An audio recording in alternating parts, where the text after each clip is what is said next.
The TasCast Show daily. It's easy, short, and fun. Enjoy the facts and the stories. Hello. Welcome to this special episode of the TasCast Show. I am your host, Petros and here I talk about veganism, entrepreneurship, data science, comedy, and personal growth, which is actually natural, is part of everything. And in today's episode, it's a special episode as I announced. What makes it special is an episode with a guest, and my guest is Petros Jagouris, a friend of mine. We're both from Cyprus. He studied in England, and he's been living in Beijing, China, for the last 3 years. Amongst the things that he did, or he has done actually during the last 3 years in Beijing, are teaching English, learning and studying Chinese, Mandarin,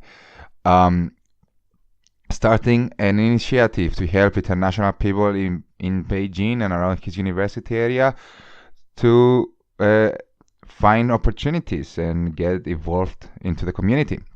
And he's also working as in the marketing department for international. He's responsible for international marketing at a Beijing startup-based company. And yeah, he has a lot to say about motivation and routine, and how he keeps motivated, and how he manages to manage all these activities and exercising. He talks about exercising as well, and why it matters to have some time for yourself too, even if you have a crazy busy schedule like he has, and how he finds China, and how he helps people in China if they need to get connections and get around in Beijing. And amongst this, the conversation is very interesting, very funny at points, and I believe you're going to find it interesting. Without further ado, let's move on with a special episode with Petros Jagouris. Hello, everybody. Welcome to the TasCast Show. This is a special episode because I have my first guest ever, and that's Petros Jagouris joining us from Beijing. I am Tassos Paradise, your host. Hello, Petro. How are you, man? I'm great, Tassos. How are you? I'm amazing, man. I'm amazing. Especially now that I managed to talk to you. We've been trying to get online and have these conversations for like an hour already. So we're finally here, finally doing it. Yes, we managed. Yeah. We managed. Some technical challenges, but it's normal. You know, guys, we're talking from literally one corner of the earth to the other.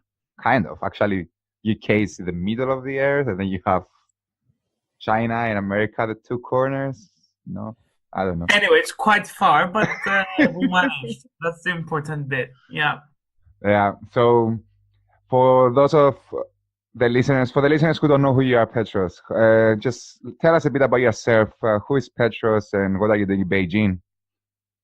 So I'm Petros. I come from Cyprus. I studied in the UK.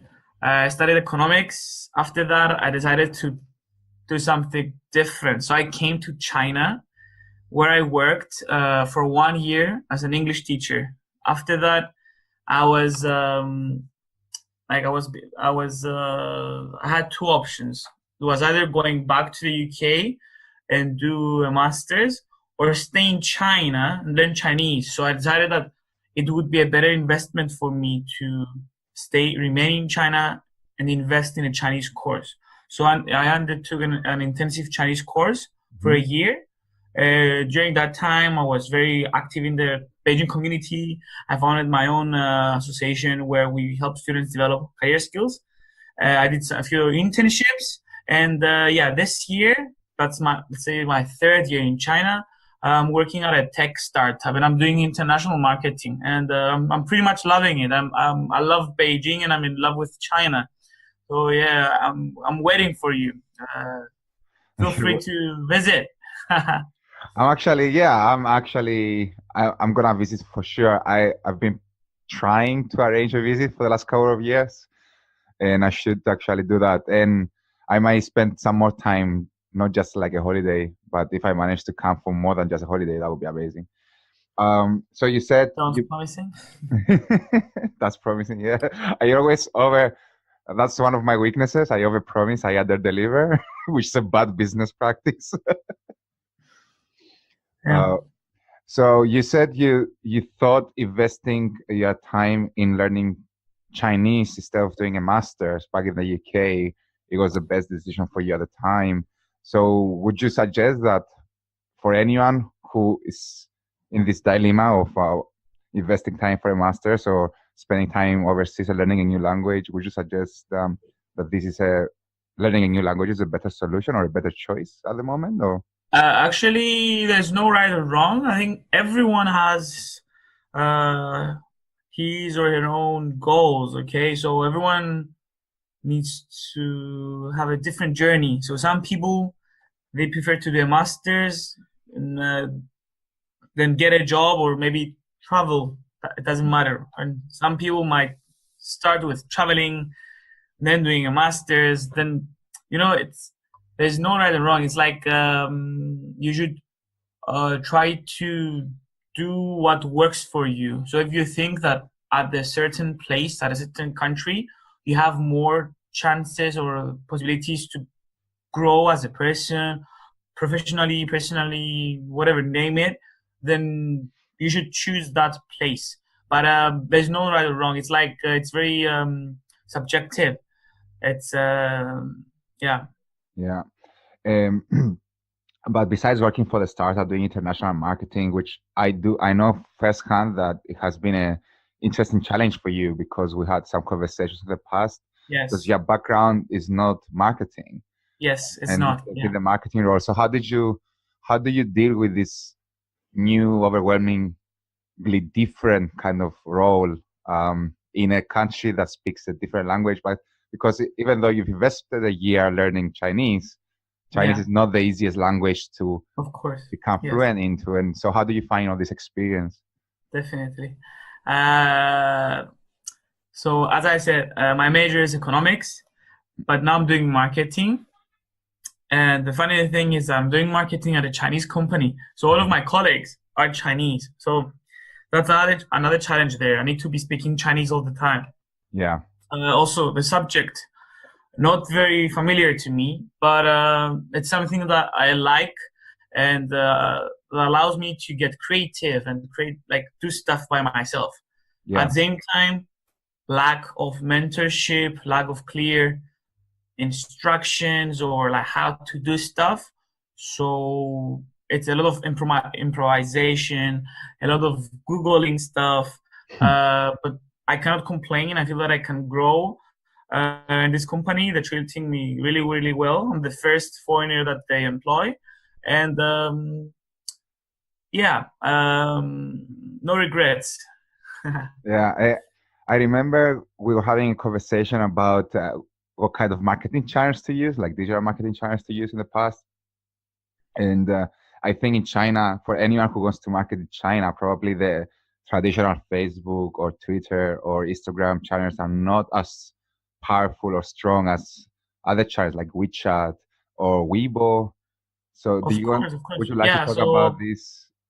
yeah, so all Google products, let's say Google.com or YouTube or like other websites like Facebook, Instagram, Twitter, they're all blocked in China. Hmm. So we still have access to them through I think we call VPN, Yeah. which changes your IPO, so you can Redirect. overcome the Great Wall of China, the Great Firewall of China. But of course, Chinese people prefer to use China's native channels like Weibo, WeChat, uh, Toutiao, like Bilibili, like different. It's a complete different world. But still, there are quite a few who use a VPN, so they get access to Facebook, they get access to YouTube and stuff. But for, let's say, for YouTube, the Chinese have Youku, like it's the different. For Facebook, they have Weibo. For WhatsApp, they have WeChat. It's different, and certainly doing marketing in China is quite different to doing marketing in other places. Like I haven't done any marketing in other places, and mostly focus on expanding the international reach of the company. So right now I'm working on Facebook ads, and I'm learning. So it's all about planning and researching enough and testing your ideas and failing and learning and training again. Yeah, obviously. Yeah. The marketing is Yeah. all about test and retest. But yeah, it's interesting because you don't really use like traditional websites at the company, because I checked out your company, and I know that you're using mainly like a mobile app site on WeChat to host the information, right? For the company. So instead of a traditional website like we have in Europe, we do have a website. It's not as fancy as I don't know, outside China, but we do have a website as well. Also, like I think what you're referring to is the WeChat official accounts. Yeah. Okay, so we have like a WeChat official account. That's the way we kind of promote the app, or so the new updates for the app, or like changes, or but we also have a traditional website, and even though it's most like Chinese, and I think right now most people use their phones to access websites or access stuff. In China, the trend is using WeChat. So WeChat is everywhere. So WeChat is like the app that can do everything. Like you can buy food, you can get a cab, you can send money to your friends, you can you can call someone, you can do anything, like send voice messages, like unbelievable. So if I'm a American or a European company trying to expand to China, to the Chinese market, the best way for me is to understand WeChat and try to get into this platform. Certainly. Yeah. Yes. So that's an interesting insight to have. Besides marketing, I know that you're also spending a lot of time to build a team of volunteers around Beijing University. Am I right? Yeah. And what are you doing with this team of volunteers, and what are you doing in Beijing besides work? So being myself, like I'm a people person. I love interacting with people. I love learning from others, and I love sharing my ideas as well. So in my second year, while I was studying at the Chinese university, I felt lost. So I studied economics. Okay, in the UK. When I came to China, I taught English, and then I was learning Chinese. Like at some point, I'm like, where am I going with this? Like, am I lost? Have I lost my way? So I reached out to my school's career support department, and it was all in Chinese. So it was like minimum support for international students. Like that's the case for my university. Like other bigger universities in China might have a better support system for international students, but in my case it wasn't so. So I tried to find a way to help myself find his way, and at the same time help others. So I established this initiative to help students develop career skills, and we have like volunteers and event organizers from different universities across Beijing. And what we do was different about us is that we hold interactive workshops that aim at teaching students like applicable skills that they can use in their everyday lives, either to grow their network or make friends, find a job. It's very practical. We don't do seminars like we like practical stuff and interactive, where people get the chance to talk, make friends. And that's where the magic happens. So I think that you learn through doing and not just listening. Like, Yeah. even though I love TED Talks and I love your podcast, I really believe that the value in actually doing something is much higher than just Yeah, like passively. hands-on experience, basically. Yeah, Uh, how do you call this initiative?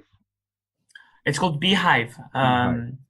So the hive is like the place, the safe place where students can come, work together, buzz, and make things happen, like grow.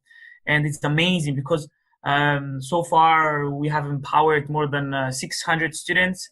So we started last year. We've organized 12 events so far, Mm-hmm. and it's amazing to see people gaining confidence, especially the people that work alongside me. I can see the difference in their behavior, in the way they carry themselves. They're more confident.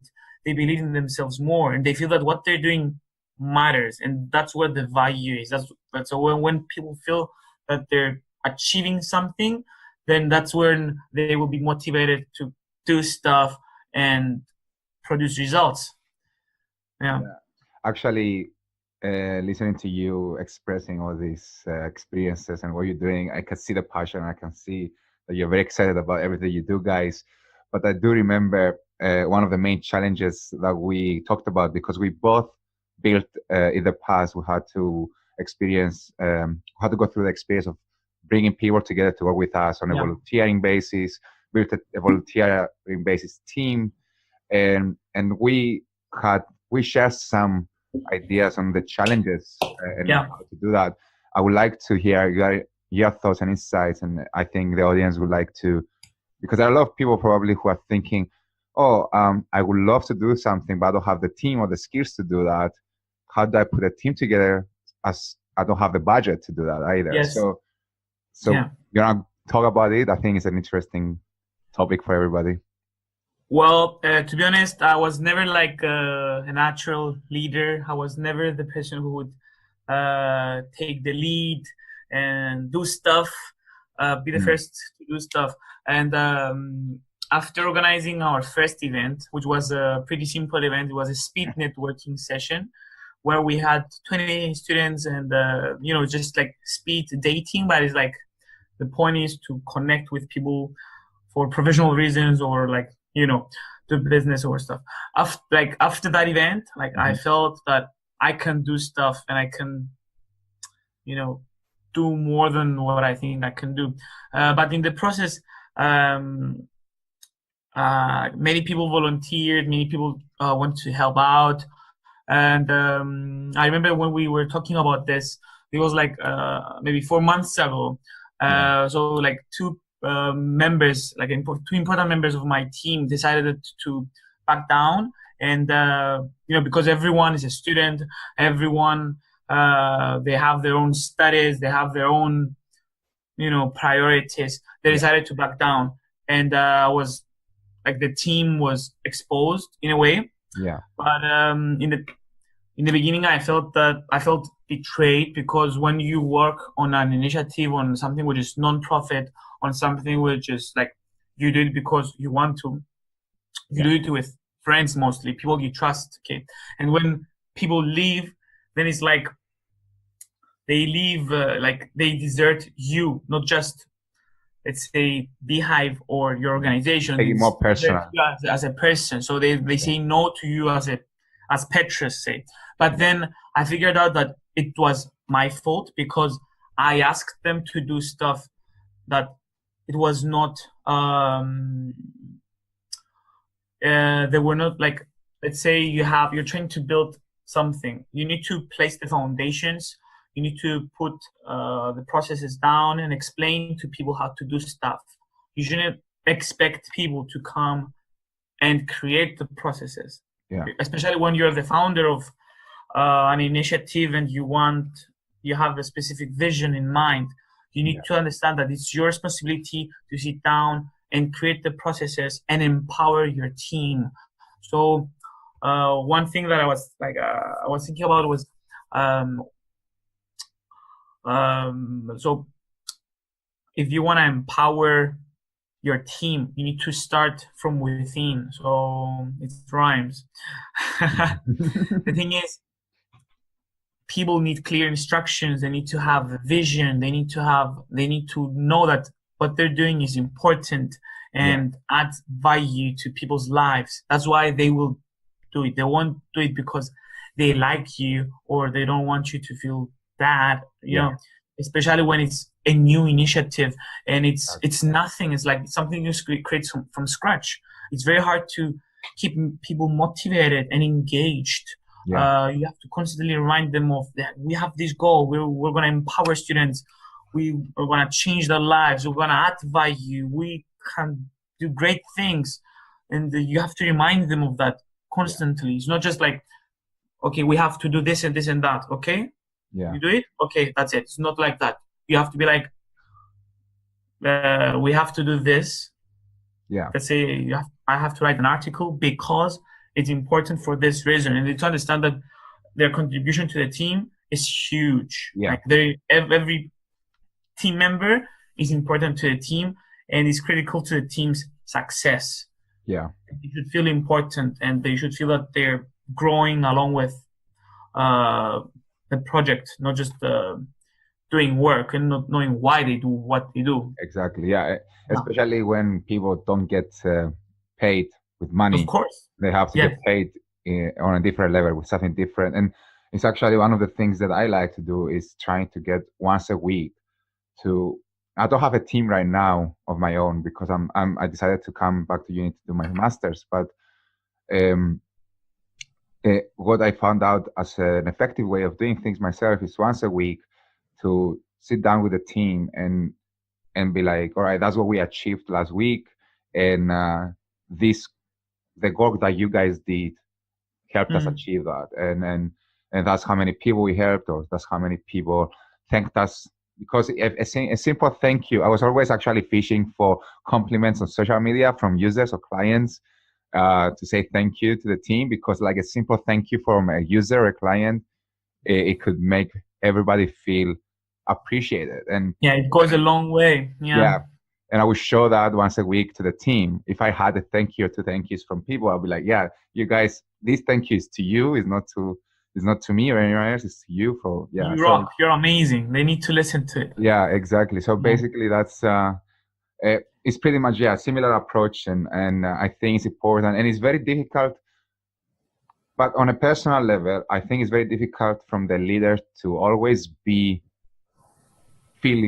always feeling good, because you need to pretend that every day you're awesome, every day you're good, especially if your colleagues call you on the phone or if they want to see you for a coffee. Even if you feel like I don't want to do anything, you have to be there and you have to make your voice sound like you're filled with energy and positivity, and even when you're not. And I want to talk to you about this because I know that you have a routine every morning that gets you out of bed, and I know that you have you love exercising, and I know that exercises and routines help you be more productive. So what do you let us know about this? What's your routine, and how do you get to be more productive because of that? Sure. So maybe 6 months ago, I read something from Tim Ferriss. Yeah. Who's an excellent entrepreneur, writer, motivator, like he's everywhere. Yeah. And he said that you should have this routine. So every morning when you wake up, you need to write down 3 things that you're grateful for, 3 things that you want to achieve today. Yeah. And daily affirmations. So today I feel amazing. Today I feel organized. Today I feel driven, Yeah. And that's in the morning. And at night, you write down the 3 highlights of the day. So what was amazing in my day. Yeah. And what I could have done better. So 3 things, like let's say I said that I want to achieve that, but I didn't achieve it. Or maybe I said something to someone and I hurt their feelings, or I didn't say it in the proper way.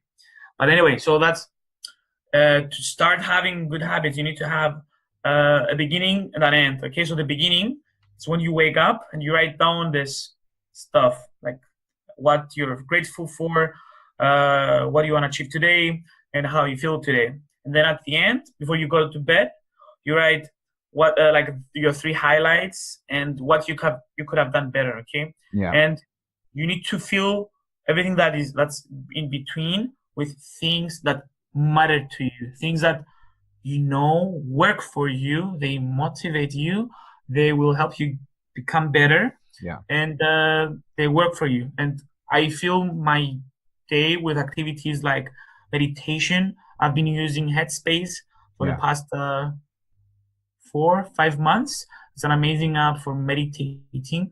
I've been reading books, of course. Right now I'm reading Tao of Seneca, which is about stoicism. It really helps you get in that mindset of it's okay, it's not that bad, you should be satisfied with what you have, and it's all in the mind, and you're the creator of your life, and it's awesome. I love it. It's actually interesting because I actually started reading the Daily Stoic as well this week. Yes, like stoicism is something that we should all embrace and have in our daily lives. So meditation, reading, gym. I love going to the gym.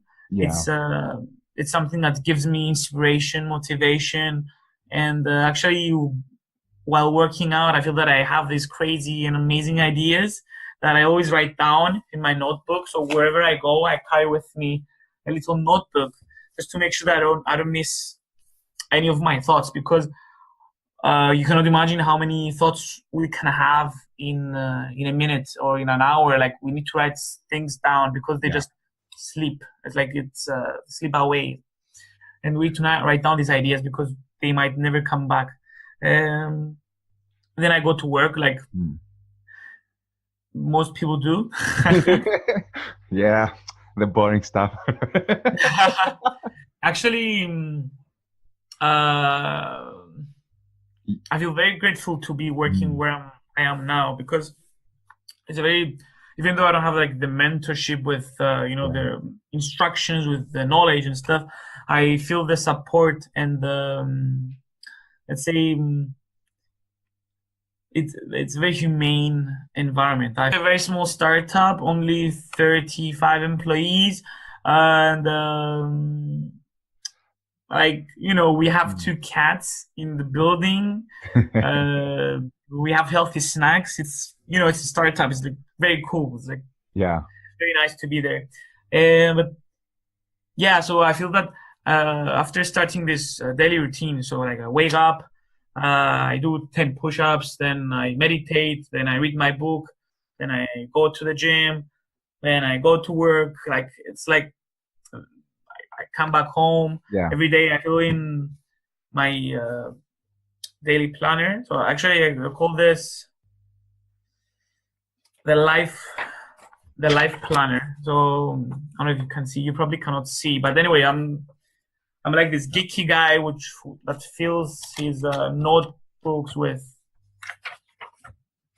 these kind of plans, like table with stuff.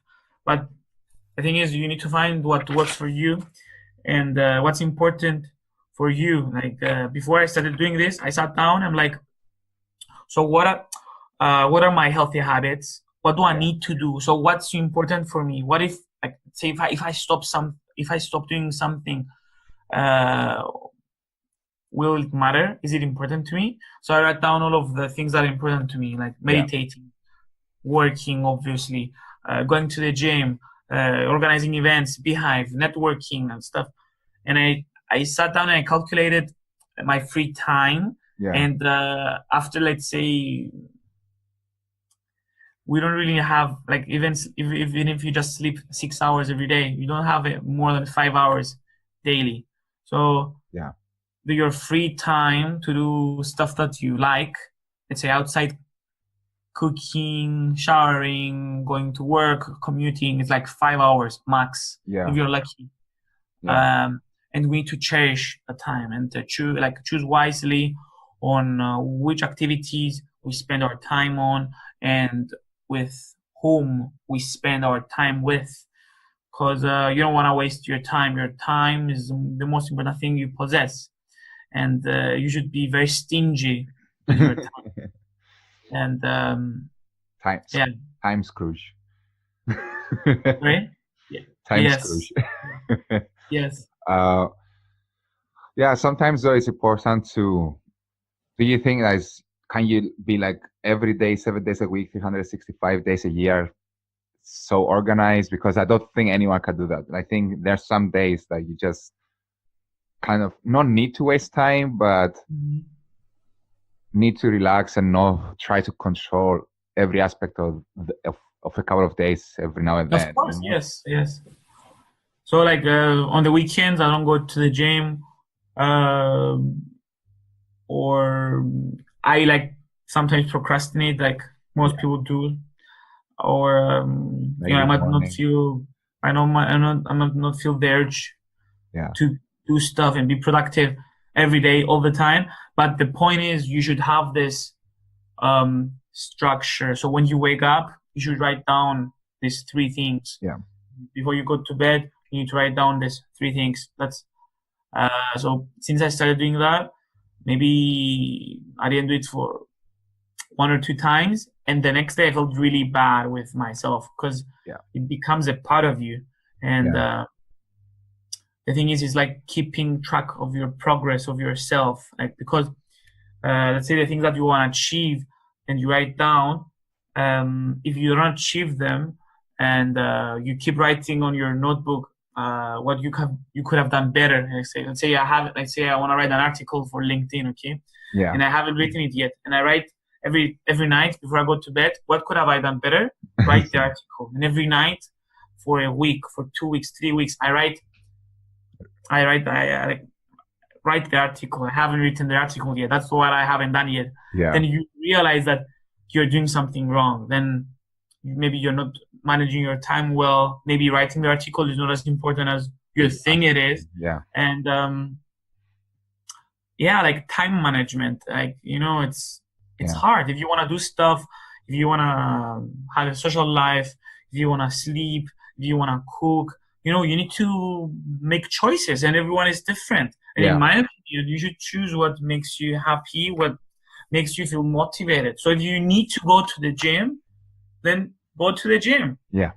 If you have to see your friends twice a week, do it. It's healthy for you. You need it. Yeah. If you need to do your laundry, please do it.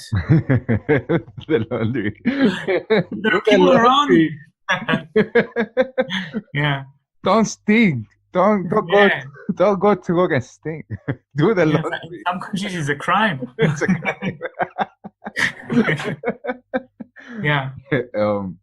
Actually, it's interesting that you said the things that you said are very interesting because I find myself doing similar things to keep me motivated, and I find myself having experienced some of the same or similar mistakes, such as I started this podcast a couple of months ago, and I was doing every day for 30 days straight, and then I got sick for a few days, and I couldn't use my voice. I couldn't record for 4 or 5 days. I remember. And I felt very bad about it, but then it took me another extra week just to start recording again because I felt so weird about it, and so I beat it up myself a bit. So it's and that's one of the things that Stoic philosophy is teaching us. Like some of the things you cannot control. So I cannot control the fact that I couldn't use my voice for 5 days, but I shouldn't beat myself up for it. Or it's beautiful. It's beautiful. Yeah, and or the exercising thing, I try to kind of have some life hacks myself, if it makes sense. So one of the things that I like to do on this area is if I don't feel like I have time to go to the gym, can I exercise outside of the gym or on my way to work or my way to uni? Instead of taking the bus, maybe I'll take life hacks bicycle. to save time. Because I think exercising in general is good for everybody, because the other thing I found out from experimenting on myself is if I stay in the house for a whole day, it actually, I'm not very productive at all. And I may lose my productivity for a few days in a row if I continue doing that for a couple of days because I'm being lazy to even leave the house to go for a walk, Yes. So it's interesting how simple things, like you said, writing things down and doing having a routine can actually help you be more productive. Of course, the main thing, the highlight of your day tonight will be talking to Tassos. Of course, I'll be writing it down. Like amazing. What was amazing about today? Talking with passes. Come on. Of course. Again, Petro, thanks. I know you have a very busy schedule, and I appreciate the fact that you joined the podcast on a Saturday. Thank you for the invitation, Tassos. It's my pleasure. We've Yeah. been talking about this for the past month, so yeah, I'm glad we've managed to finally do it. I know, right? Yeah. We're very organized. Of course, always. And I wish we'll see you sometime soon, before 2019, hopefully. Yes. And thanks again for your time. I'm sure people will find this conversation interesting and funny at some point. Thank you for the opportunity, Tassos. I appreciate it tremendously. It's my pleasure and honor to be your guest. I wish you all success and all the best with what you do. What you're doing is amazing, and keep doing that. You motivate others, you motivate yourself, and you're making a difference. So please keep doing that. Thank you very much, man. But I think you're very, very good at this stuff, a bit better than me, I think, in Beijing yourself. And actually, before we close, I would like to ask you, how can people reach you? Where do you think it's best for people to reach you if they want to come to Beijing from elsewhere? Maybe it's a good place to start talking to you because you have the support system and all this stuff. So sure, like people can add my LinkedIn. Yeah. We can add my name under the description.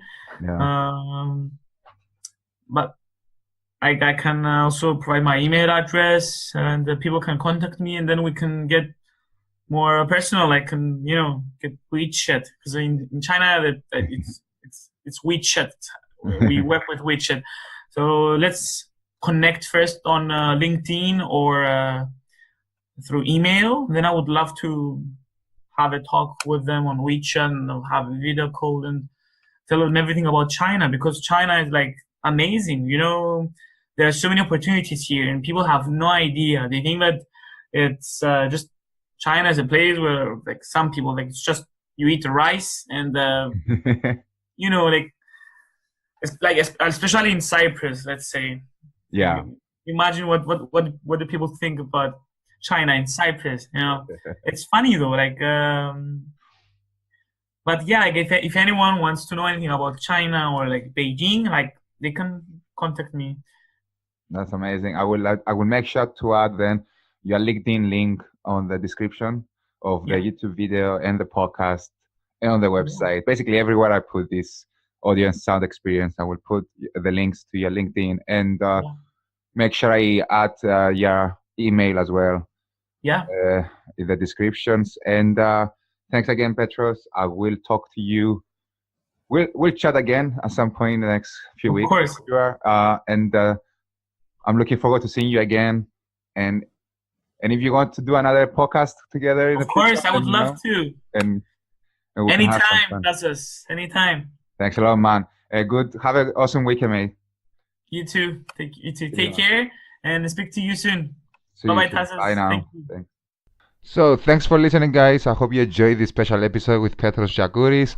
I put links to his LinkedIn account and his email address in the descriptions, because if you want to get in touch with him, if you're moving to Beijing or just visiting or want to see or what opportunities, he might be able to provide you with information about that stuff, and maybe even take part in his initiative where basically they help people to network and find opportunities if they're not from Beijing. Enjoy the day, and as always, have an awesome day full of love, passion, and compassion, and I will see you on the next one, which should be tomorrow. Until then, bye-bye.